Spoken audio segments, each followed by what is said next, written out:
Bienvenidos a las historias de Lilith.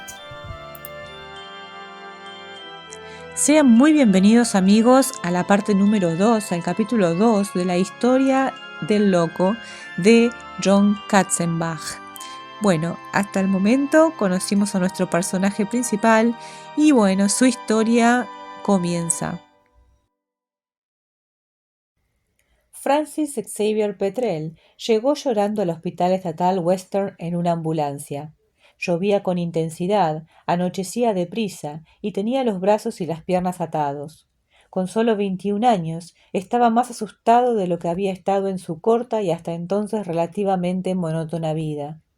Los dos hombres de la ambulancia habían guardado silencio durante el trayecto, salvo para mascullar quejas sobre lo impropio del tiempo para esa estación o para hacer comentarios mordaces sobre los demás conductores, ninguno de los cuales parecía alcanzar los niveles de excelencia que ellos poseían. La ambulancia había recorrido el camino a una velocidad moderada, sin luces intermitentes ni urgencia alguna. La forma en que ambos habían actuado tenía algo de rutinario, como si el viaje al hospital fuera solo una parada más en medio de un día opresivamente normal y aburrido. Uno de ellos sorbía de vez en cuando una lata de refresco, y al hacerlo emitía un ruido parecido a un beso. El otro silbaba fragmentos de canciones populares. El primero llevaba patillas a lo Elvis. El segundo lucía una melena tupida como la de un león. Podía haber sido un trayecto aburrido para los dos asistentes, pero para el joven tenso que iba en la parte posterior, que respiraba como si hubiera corrido un sprint, no era nada de eso. Cada sonido, cada sensación parecía indicarle algo más aterrador y amenazador. El rumor del limpiaparabrisas era como el redoble de un tambor agorero en el corazón de la selva. El murmullo de los neumáticos en la resbaladiza carretera era un canto de sirena desesperado. Hasta el sonido de su respiración trabajosa parecía resonar, como si estuviera metido en una tumba. Las sujeciones se le hincaban en la piel. Quería pedir ayuda, pero no conseguía emitir el sonido correcto. Lo único que le salía era un gargarismo de desesperación. Una idea se abrió paso a través de aquella sinfonía disonante. Si sobrevivía a ese día, no era probable que viviera jamás uno peor. Cuando la ambulancia se detuvo frente a la entrada del hospital, oyó que una de sus voces le advertía por encima del miedo: «Si no tienes cuidado, aquí te matarán». Los hombres de la ambulancia parecían ajenos al peligro inminente. Abrieron las puertas del vehículo con estrépito y sacaron sin la menor delicadeza a Francis en una camilla. Este sintió la lluvia que le caía en la cara y se mezclaba con el sudor nervioso de su frente, hasta que transpusieron unas puertas anchas y entraron en un mundo de luces brillantes e implacables. Lo empujaron por un pasillo y las ruedas de la camilla chirriaban contra el linóleo. Lo único que pudo ver al principio fue el techo gris marcado de hoyos. Era consciente de que había más personas en el pasillo, pero estaba demasiado asustado para volver la cabeza hacia ellas. Mantenía los ojos fijos en el aislamiento acústico del techo y contaba la cantidad de fluorescentes que iba dejando atrás. Cuando llegó al cuarto, los camilleros se detuvieron.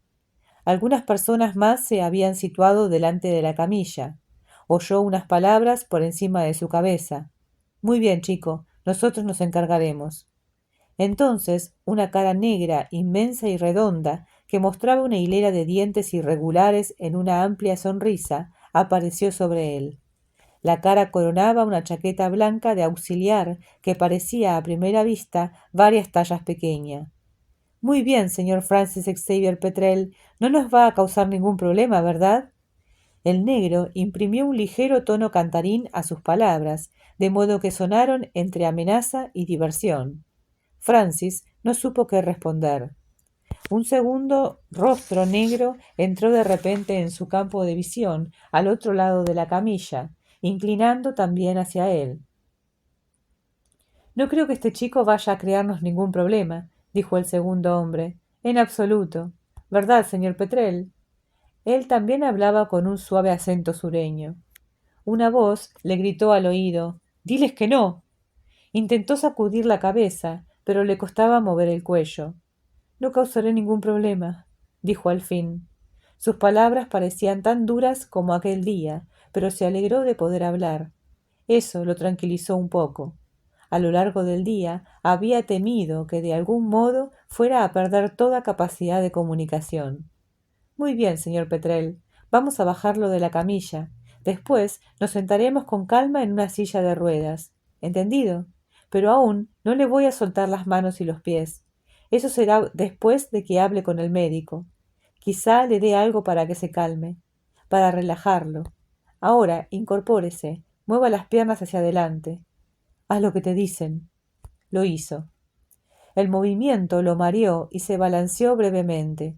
Una mano enorme lo sujetó por el hombro. Se volvió y vio que el primer auxiliar era inmenso, cerca de 2 metros de estatura y puede que unos 130 kilos de peso. Tenía brazos muy musculosos y piernas como barriles.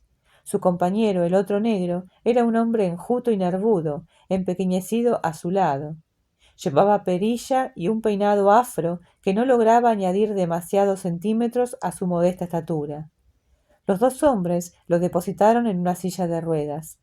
«Muy bien», dijo el pequeño, «ahora lo llevaremos a ver al médico. No se preocupe, las cosas pueden parecer desagradables, pésimas ahora mismo, pero pronto mejorarán, puede estar seguro». No se lo creyó, ni una palabra. Los dos auxiliares lo condujeron hasta una pequeña sala de espera. Una secretaria, sentada tras una mesa metálica, alzó la mirada cuando cruzaron la puerta. Parecía una mujer imponente, estirada, de más de mediana edad, vestida con un ajustado traje chaqueta azul, el cabello demasiado crespado, el delineador de ojos demasiado marcado y el brillo de labios ligeramente excesivo, lo que le confería un aspecto algo incongruente entre bibliotecaria y prostituta callejera. «Este debe de ser el señor Petrel», dijo con brusquedad, aunque Francis supo al instante que no esperaba respuesta, porque ya la conocía. «Ya pueden pasar. El médico lo está esperando». Le condujeron a un despacho. Era una habitación algo más agradable, con 2 ventanas en la pared del fondo con vistas a un jardín. Se veía un roble mecido por el viento. Y más allá del árbol, otros edificios, todos de ladrillo, con tejados de pizarra negra que se fundían con la penumbra del cielo. Delante de las ventanas había un enorme escritorio de madera, un estante con libros en un rincón, varias sillas demasiado mullidas y una alfombra oriental de color rojo vivo sobre la moqueta gris que cubría el suelo creaban una zona de asiento a la derecha de Francis. Una fotografía del gobernador junto a un retrato del presidente Carter colgaban de la pared. Francis lo captó lo más rápido posible, girando la cabeza a uno y otro lado. Pero sus ojos se detuvieron enseguida en el hombre menudo que se levantó de detrás de la mesa. «Buenas tardes, señor Petrel. Soy el doctor Gulptilil», dijo con una voz aguda, casi como de niño. Era un hombre con sobrepeso, rollizo, sobre todo en los hombros y la barriga, bulboso como un globo al que se le ha dado forma. Era indio o paquistaní. Llevaba una reluciente corbata de seda roja y una camisa de un blanco luminoso, pero su traje gris, mal entallado, tenía los puños algo raídos. Parecía la clase de hombre que pierde interés en su aspecto a medio vestirse por la mañana. Llevaba unas gafas gruesas de montura negra y el pelo, peinado hacia atrás, se le rizaba sobre el cuello de la camisa. Francis no pudo deducir si era joven o mayor. Observó que le gustaba subrayar sus palabras con movimientos de la mano, de modo que su conversación parecía la actuación de un director de orquesta con la batuta. «Hola», dijo Francis, vacilante. «Ten cuidado con lo que dices», le advirtió una de sus voces. «¿Sabe por qué está aquí?», preguntó el médico. Parecía sentir verdadera curiosidad. «No estoy muy seguro». Gulptilil bajó la mirada a un expediente y examinó unas hojas. «Al parecer ha asustado a algunas personas», indicó despacio, «y parecen creer que necesita ayuda». Tenía un ligero acento británico, un pequeño toque de anglicismo que era probable que los años en Estados Unidos hubieran erosionado. Hacía calor en la habitación y uno de los radiadores siseaba bajo la ventana. Fue un error, respondió Francis. No quería hacerlo. Las cosas se descontrolaron un poco. Fue un accidente. De verdad que solo fue una equivocación. Ahora me gustaría volver a casa. Lo siento. Prometo portarme mejor, mucho mejor. Solo fue un error. No quería hacerlo. De verdad que no. Pido disculpas. El médico asintió, pero no contestó precisamente a lo que Francis había dicho. ¿Oye voces ahora? Quiso saber. Dile que no. No. ¿No? No. Dile que no sabes de qué está hablando. Dile que nunca has oído ninguna voz. No sé a qué se refiere con eso de las voces, aseguró Francis. Muy bien. Me refiero a que usted oye hablar a personas que no están físicamente presentes, o tal vez oye cosas que los demás no pueden oír. Francis negó con la cabeza. Eso sería una locura, comentó. Estaba ganando algo de confianza. El médico examinó la hoja y volvió a alzar los ojos hacia Francis. Así que las muchas veces que los miembros de su familia le han observado hablando solo no son ciertas. ¿Por qué mentirían, pues? Francis se movió inquieto mientras pensaba en la pregunta. Quizás están equivocados, dijo, y la incertidumbre asomó a su voz. Lo dudo. No he tenido demasiados amigos, comentó Francis con cautela, ni en el colegio ni en el barrio. Los demás suelen dejarme solo, así que he terminado hablando conmigo mismo. Puede que sea eso lo que han observado. Habla consigo mismo, repuso el médico. Sí, eso es, corroboró Francis, y se relajó un poco más. Muy bien, ten cuidado. El médico echó otro vistazo al expediente. Exhibía una sonrisita en los labios. Yo también hablo conmigo mismo a veces, aseguró. Bueno, ya lo ve, contestó Francis. Se estremeció y sintió una curiosa mezcla de calor y frío, como si el tiempo húmedo y crudo del exterior hubiera logrado seguirlo y hubiese superado el calor ardiente del radiador. Pero cuando lo hago, no mantengo una conversación, señor Petrel. Es más bien un recordatorio, como no olvides comprar un litro de leche, o una advertencia, como ¡ay! O mierda, o, debo admitirlo, epítetos aún peores. No me dedico a preguntar y contestar a alguien que no está presente. Y eso, me temo, es lo que su familia dice que lleva haciendo usted desde hace años.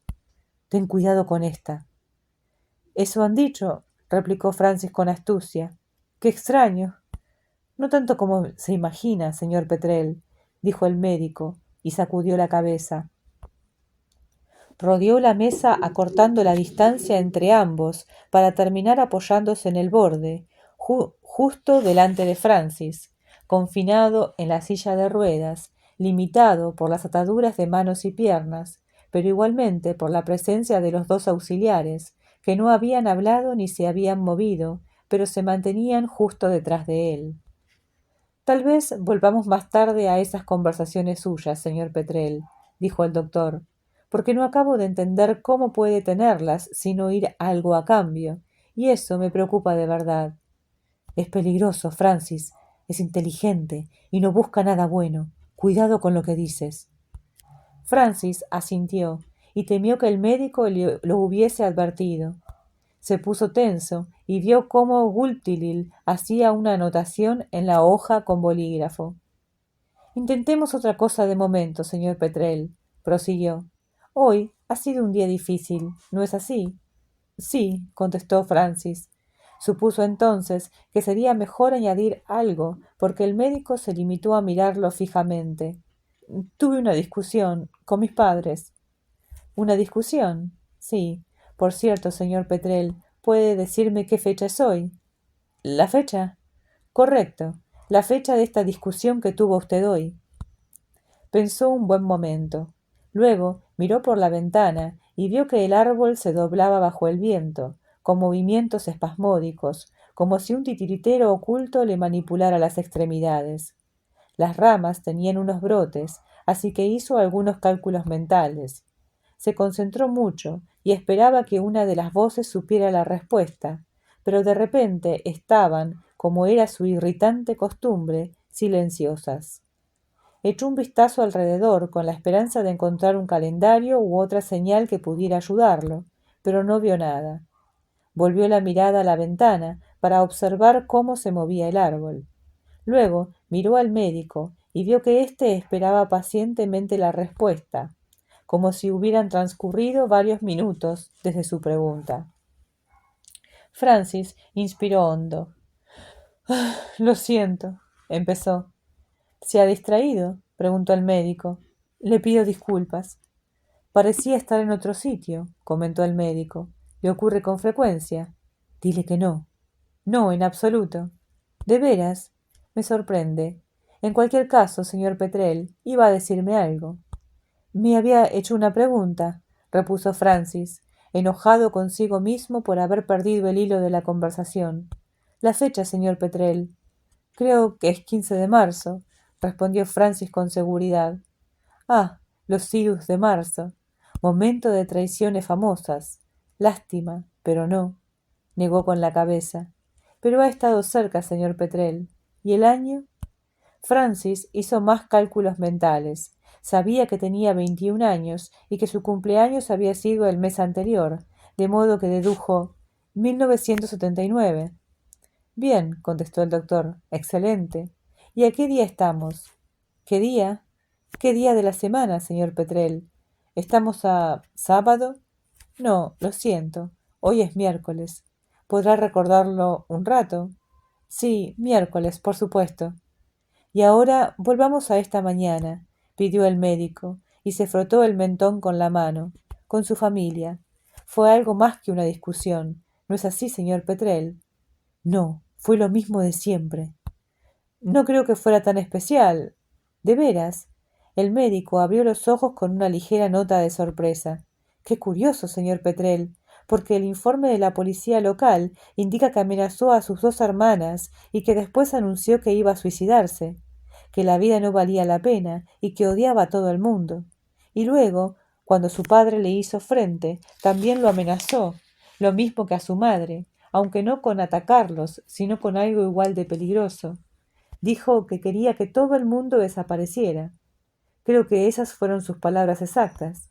Y el informe asegura además, señor Petrel, que fue a la cocina de la casa donde vive con sus padres y sus dos hermanas menores y tomó un cuchillo grande, el cual blandió en su dirección de tal manera que ellos creyeron que iba a atacarlos. Luego lo lanzó contra la pared. Y después, cuando la policía llegó a su casa, se encerró en su habitación y se negó a salir, pero desde el pasillo le oían hablar en voz alta, discutiendo, cuando de hecho no había nadie con usted. Tuvieron que derribar la puerta, ¿no es así? Y por fin forcejeó con los policías y con los auxiliares de la ambulancia que intentaban ayudarlo, por lo que uno de ellos necesitó incluso ser atendido. ¿Es ese un breve resumen de los hechos de hoy, señor Petrel? Sí, contestó con tristeza. Siento lo del policía. Un puñetazo mío le acertó sin querer en el ojo. Sangró mucho. Eso fue una suerte para usted y para él, dijo Will. Francis asintió. Tal vez ahora podría explicarme por qué pasaron hoy esas cosas, señor Petrel. No le digas nada. Van a usar en tu contra hasta la última palabra que digas. Francis miró otra vez por la ventana en busca del horizonte. Detestaba la pregunta por qué. Lo había perseguido toda la vida. ¿Por qué no tienes amigos? ¿Por qué no te llevas bien con tus hermanas? ¿Por qué no puedes lanzar bien una pelota o estar tranquilo en clase? ¿Por qué no prestas atención cuando te habla el profesor, o el jefe de los scouts, o el sacerdote de la parroquia, o los vecinos? ¿Por qué te escondes siempre de los demás? ¿Por qué eres diferente, Francis, cuando lo único que queremos es que seas igual? ¿Por qué no puedes conservar un empleo? ¿Por qué no puedes estudiar? ¿Por qué no puedes alistarte en el ejército? ¿Por qué no puedes comportarte? ¿Por qué no hay quien te ame? Mis padres creen que tengo que hacer algo con mi vida. Eso fue lo que provocó la discusión. Es consciente, señor Petrel, de que obtuvo muy buenos resultados en sus estudios. Excelentes, por extraño que parezca. Quizás sus esperanzas no fueran tan infundadas. Supongo que no. ¿Por qué discutió entonces? Una conversación así nunca es tan razonable como se cuenta después, respondió Francis, y eso hizo sonreír al doctor. Ah, señor Petrel, supongo que tiene razón en eso, pero no entiendo cómo esta discusión subió tanto de tono. Mi padre estaba resuelto. Usted lo golpeó, ¿verdad? No admitas nada. Él te golpeó antes. Di eso. Él me golpeó antes, obedeció Francis. Cultilil hizo otra anotación. Francis se revolvió en el asiento. El médico alzó los ojos hacia él. ¿Qué está escribiendo? Quiso saber Francis. ¿Importa eso? No permitas que te toree. Averigua qué está escribiendo. No será nada bueno. Sí, quiero saber qué está escribiendo. Son solo unas notas sobre nuestra conversación. Insiste. Creo que debería enseñarme lo que está escribiendo. Creo que tengo derecho a saber qué está escribiendo. El médico no respondió, así que Francis prosiguió. Estoy aquí, he contestado sus preguntas, y ahora yo le hago una. ¿Por qué está escribiendo cosas sobre mí sin enseñármelas? No es justo. Se removió y tiró de las ataduras que lo sujetaban. Notaba que el calor de la habitación aumentaba, como si hubieran subido la calefacción de golpe. Forcejeó un momento para intentar liberarse, pero no lo consiguió. Inspiró hondo y volvió a desplomarse en el asiento. ¿Está nervioso? Preguntó el médico tras unos instantes de silencio. Era una pregunta que no requería respuesta. Esto no es justo, repitió Francis, intentando infundir tranquilidad a su voz. ¿Es importante la justicia para usted? Sí, por supuesto. Sí, quizá tenga razón en eso, señor Petrel. De nuevo guardaron silencio. Francis oía sisear el radiador y pensó que quizás era la respiración de los auxiliares, que seguían a sus espaldas. Se preguntó si una de sus voces podría estar intentando captar su atención susurrándole algo tan bajo que le costara oírlo. Se inclinó hacia adelante, como para escuchar mejor. Suele impacientarse cuando las cosas no le salen como quiere. ¿No le pasa a todo el mundo?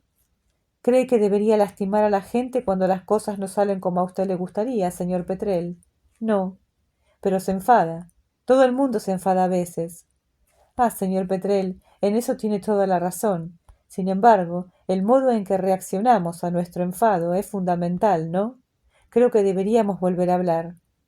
El médico se había inclinado hacia él para imprimir algo de complicidad a su actitud. Sí, creo que serán necesarias más conversaciones.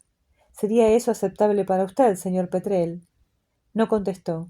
Era como si la voz del médico se hubiera apagado, como si alguien le hubiera bajado el volumen o como si sus palabras le llegaran desde una gran distancia. ¿Puedo llamarle Francis? Preguntó el médico. De nuevo no respondió. No se fiaba de su voz, porque empezaba a mezclarse con las emociones que le crecían en el pecho. Dime, Francis, preguntó Wulftilil, tras observarlo un instante. ¿Recuerdas lo que te pedí que recordaras hace un rato, durante nuestra conversación? Esta pregunta pareció devolverlo a la habitación. Alzó los ojos hacia el médico, que exhibía una mirada inquisitiva. ¿Cómo? Te he pedido que recordaras algo. No me acuerdo, soltó Francis con brusquedad. Pero tal vez podrías recordarme a qué día de la semana estamos, dijo el médico con la cabeza ligeramente ladeada. ¿Qué día? Sí. Es importante. Imaginemos que lo es. ¿Estás seguro de habérmelo preguntado antes? Francis procuraba ganar tiempo, porque aquel simple dato parecía de repente eludirlo, como si se escondiera tras una nube en su interior. Sí, contestó el doctor. Estoy seguro. ¿A qué día estamos? Francis se lo pensó, mientras se debatía con la ansiedad de que de repente se encaramaba a sus demás pensamientos. Ojalá alguna de sus voces acudiera en su ayuda, pero siguieron silenciosas. Creo que sábado, aventuró con cautela. Pronunció cada palabra despacio, vacilante. ¿Estás seguro? Sí, contestó con escasa convicción. ¿No recuerdas que yo te hubiera dicho que era miércoles? No, no sería correcto. Es sábado. La cabeza le daba vueltas, como si aquellas preguntas le obligaran a correr en círculo concéntrico. No, corrigió el médico, pero no tiene importancia. Te quedarás un tiempo con nosotros, Francis, y tendremos oportunidad de volver a hablar sobre estos temas. Estoy seguro de que en el futuro recordarás mejor las cosas. No quiero quedarme, contestó Francis, sintiendo un pánico repentino mezclado con desesperación. Quiero irme a casa. De verdad, creo que me están esperando. Se acerca la hora de cenar, y mis padres y hermanas quieren que todo el mundo esté en casa entonces. Es la norma de la casa, ¿sabe? Tienes que estar a las 6, con la cara y las manos lavadas. Nada de ropa sucia si has estado jugando fuera. Preparados para bendecir la mesa. Tenemos que bendecir la mesa. Siempre lo hacemos. Algunos días me toca a mí. Tenemos que dar gracias a Dios por la comida que tenemos en la mesa. Creo que hoy me toca. Sí, estoy seguro. De modo que tengo que irme. No puedo llegar tarde. Notaba cómo las lágrimas le anegaban los ojos y los sollozos le entrecortaban las palabras. Esas cosas le pasaban a un reflejo exacto de él, no a él, que estaba algo distanciado del Francis real. Luchó para que todas esas partes de él mismo se reunieran en una sola, pero era difícil. Quizá quieras hacerme alguna pregunta, dijo Gultilip con delicadeza. ¿Por qué no puedo volver a casa? Tosió la pregunta entre lágrimas. Porque la gente te tiene miedo, Francis, y porque asustas a la gente. ¿Qué clase de sitio es este? Un sitio donde te ayudaremos, aseguró el médico. Mentira, mentira, mentira. Gultilil dirigió la mirada a los dos auxiliares y les dijo: Señor Moses, por favor, lleve con su hermano al señor Petrel al edificio Amherst. Aquí tiene una receta con la medicación y algunas instrucciones adicionales para las enfermeras. Deberá estar por lo menos 36 horas en observación antes de que se planteen pasarlo a la sala abierta. Entregó el expediente al más bajo de los hombres que flanqueaban a Francis. Muy bien, doctor, asintió el auxiliar. Sí, doctor, respondió su enorme compañero, que se puso tras la silla de ruedas y la empujó con rapidez. El movimiento mareó a Francis, que contuvo los sollozos que le sacudían el pecho. No tenga miedo, señor Petrel. Pronto se arreglará todo. Cuidaremos bien de usted, susurró el hombretón. Francis no lo creyó. Le condujeron de vuelta a la sala de espera, con las lágrimas resbalándole por las mejillas y las manos temblorosas bajo las sujeciones. Se retorcía en la silla para llamar la atención de los auxiliares. Por favor, rogó lastimeramente, con la voz quebrada por una mezcla de miedo y tristeza sin límite. Quiero ir a casa. Me están esperando. Es donde quiero estar. Llévenme a casa, por favor. El auxiliar pequeño tenía el rostro tenso, como si le doliese oír las súplicas de Francis. Todo va a ir bien, ¿me oyes? Repitió con una mano en el hombro de Francis. Tranquilo. Le hablaba como si fuera un niño. Los sollozos sacudían a Francis, procedentes de una parte muy profunda de su ser. Se detuvieron en la sala de espera donde la secretaria estirada alzó los ojos con una expresión impaciente e implacable. ¡Silencio! Ordenó a Francis, que se tragó otro sollozo y tosió. Al hacerlo, echó un vistazo alrededor de la habitación y vio a dos policías estatales uniformados, con chaqueta gris y pantalones de montar azules, remetidos en relucientes botas marrones de caña alta. Ambos eran la imagen robusta, alta y esbelta de la disciplina, con el pelo cortado al uno y el sombrero de ala rígida un poco inclinado. Los dos llevaban un cinturón tan pulido como un espejo y un revólver enfundado a la cintura. Pero quien llamó la atención de Francis fue el hombre al que flanqueaban. Era más bajo que los policías, pero corpulento. Francis supuso que tendría unos 30 años. Adoptaba una postura lánguida y relajada, con las manos esposadas delante, pero su lenguaje corporal parecía minimizar la función de las esposas, como si solo fueran un leve inconveniente. Llevaba puesto un holgado mono azul marino con las palabras MCI Boston bordadas en amarillo sobre el bolsillo superior derecho, y un par de zapatillas de deporte viejas y sin cordones. El pelo castaño, bastante largo, le sobresalía por debajo de una gorra de los Boston Red Sox, manchada de sudor, y lucía barba de 2 días. Lo que más impresionó a Francis fueron sus ojos, porque iban de un lado a otro de la habitación, más atentos y observadores que la pose relajada que adoptaba, para captar muchas cosas lo más rápido posible. Poseían algo profundo, que Francis notó de inmediato, a pesar de su propia angustia.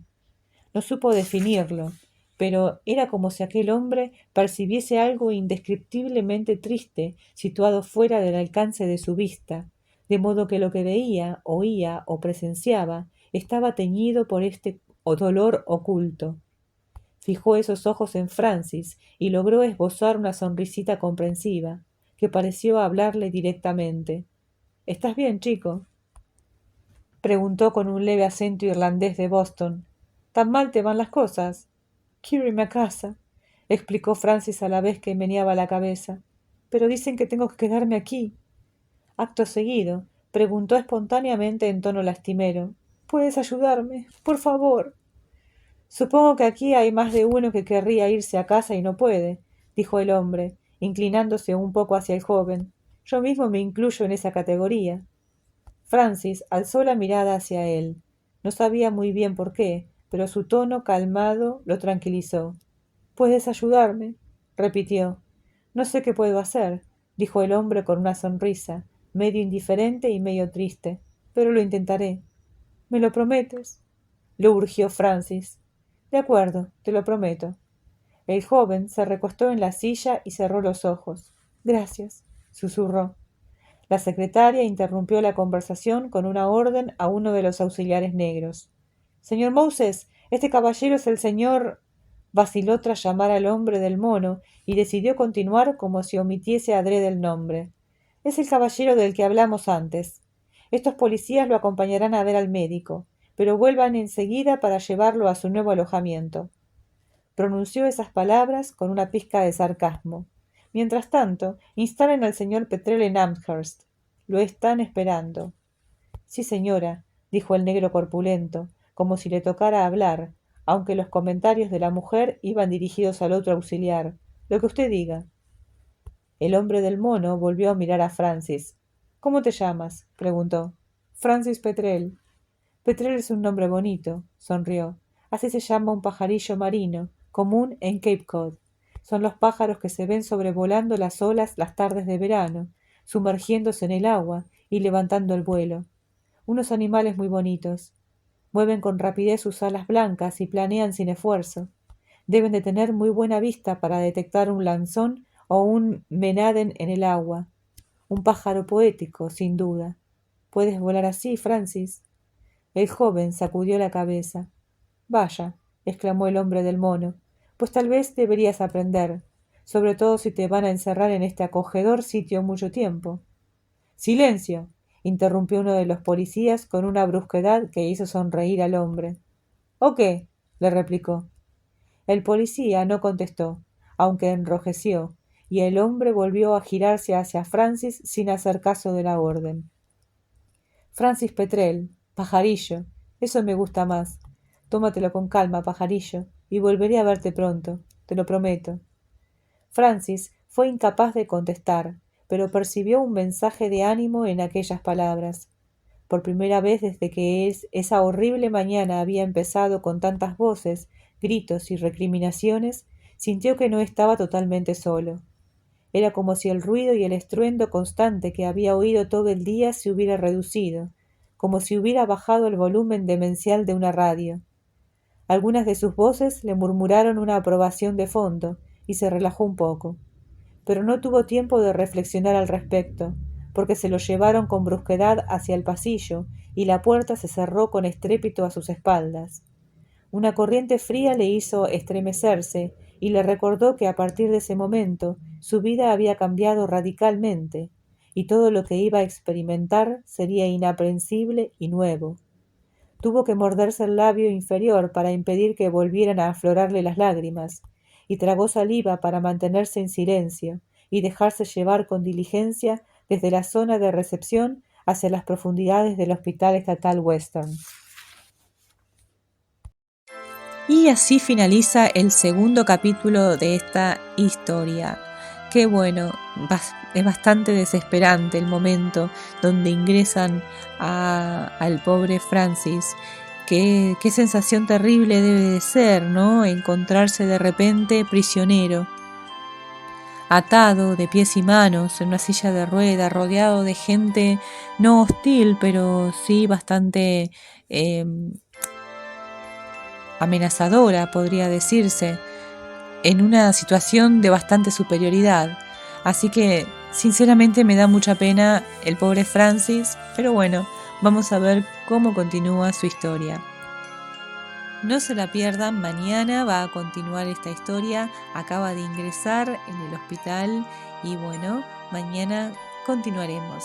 Así que me despido de ustedes agradeciéndoles muchísimo por estar escuchando, por sus likes y comentarios y por suscribirse.